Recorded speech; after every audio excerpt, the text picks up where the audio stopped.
नमस्कार, एक बार फिर आपका स्वागत है।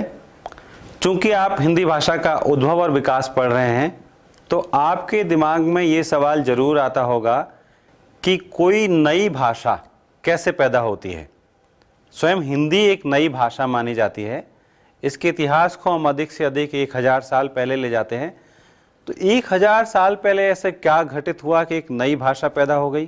क्या नई भाषाएं अचानक से पैदा हो जाती है या पूर्ववर्ती भाषाओं का बदला हुआ रूप होती हैं?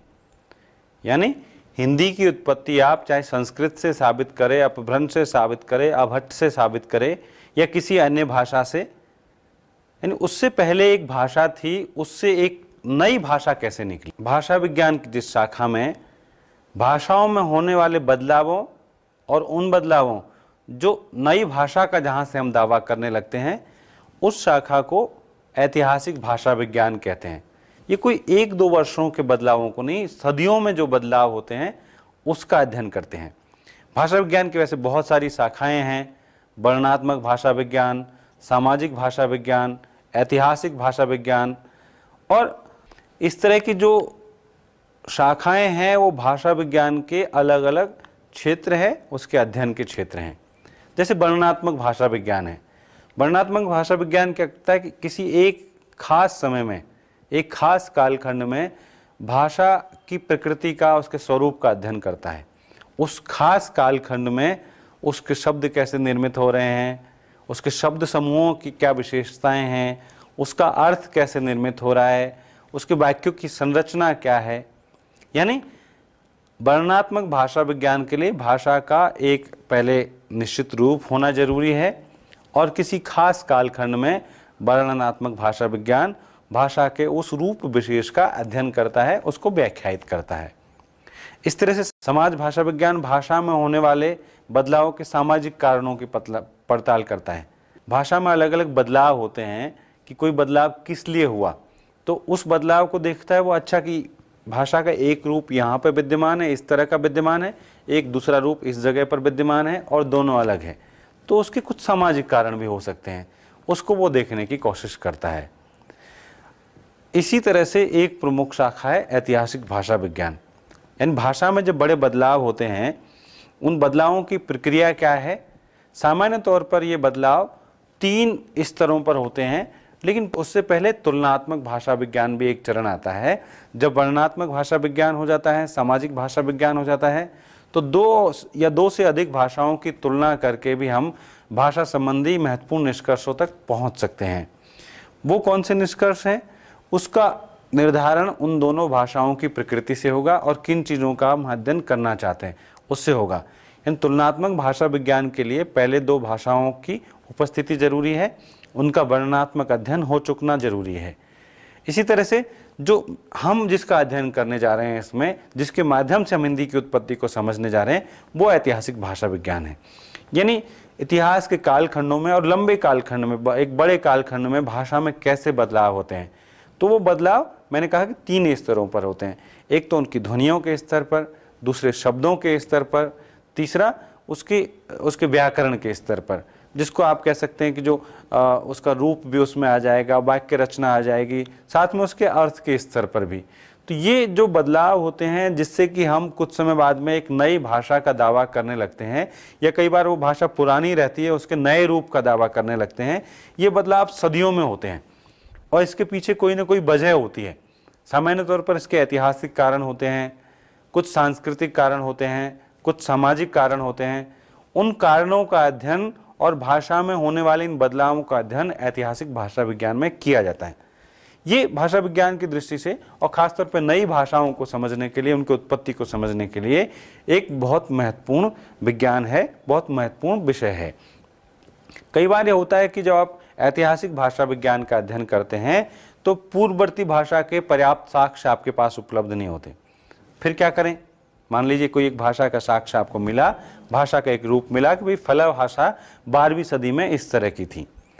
अब 12वीं सदी में तो इस तरह की थी, लेकिन वो 10वीं सदी में कैसी थी, यानी उससे पूर्ववर्ती भाषा कौन सी है, उस भाषा के बारे में कोई साक्ष्य नहीं है। तो ऐसे में कई बार हमें जो भाषा विज्ञान है वो पुनर्निर्माण की पद्धति का सहारा लेता है। यानी जो उससे पूर्ववर्ती भाषा जिसकी हम कल्पना कर रहे हैं उसके साक्ष्य मौजूद नहीं है, लेकिन उसके समानांतर जो भाषाएं थी उनके साक्ष्य मौजूद हैं। उसके आधार पर उस भाषा की कल्पना करते हैं और उसका पुनर्निर्माण करते हैं। फिर उस पुनर्निर्मित भाषा से इस नई भाषा की तुलना करते हैं। इससे आपको ये पता लग सकता है कि ये नई भाषा में कौन से बदलाव हुए, कौन सी नई चीज़ें आई, जो नई चीज़ें आई उनके कारण क्या थे। हिंदी की उत्पत्ति में भी ये सारी पद्धतियाँ काम करेंगी।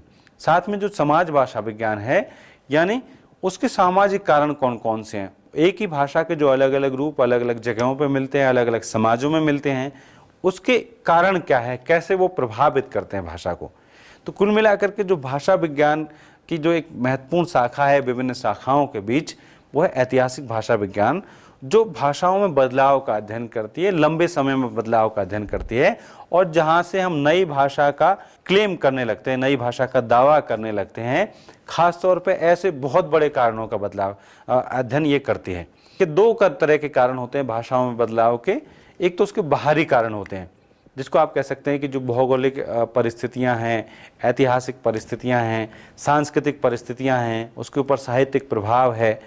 यानी एक भूगोल से दूसरे भूगोल में जब भाषा जाती है तो बदलती है, एक बहुत बड़े कालखंड से नए कालखंड में प्रवेश करती है तो भाषा बदलती है, जब दो संस्कृतियों का या दो से अधिक संस्कृतियों का मिलाप होता है तो भाषा बदलती है, किसी दूसरी भाषा के साहित्य का, दूसरी संस्कृति के साहित्य का, दूसरे समुदाय के साहित्य का असर पड़ता है तो भाषा बदलती है, भाषाओं का आपस में संवाद होता है उससे भाषा बदलती है।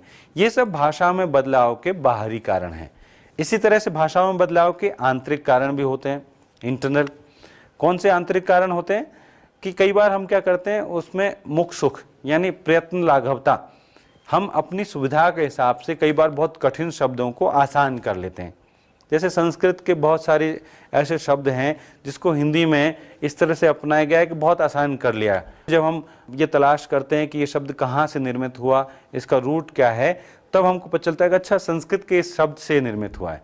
प्रयत्न लाघवता एक वजह है, यानी जब हम भाषा को अपनी सुविधा के हिसाब से उसकी ध्वनियों को आसान करते हैं। ऐसा हर भाषा में घटित हुआ है, अंग्रेजी में भी घटित हुआ है, संस्कृत में भी बाद में घटित हुआ, उसका जो प्राकृत रूप है हिंदी में घटित होता रहता है। अंग्रेजी के बहुत सारे शब्दों को जब हिंदी में लेते हैं, हम किसी अन्य भाषा के शब्दों को लेते हैं तो उसमें बदलाव होते हैं। इसी तरह से हम देखेंगे कि भावातिरेक में कई बार हम शब्दों को बदल देते हैं। हम कोई एक जो मूलभूत धातु है, एक मूलभूत शब्द है, उसको किसी भावातिरेक में उसका एक अलग उच्चारण करने लगते हैं, एक नए ध्वनि चिन्ह का हम प्रयोग करने लगते हैं।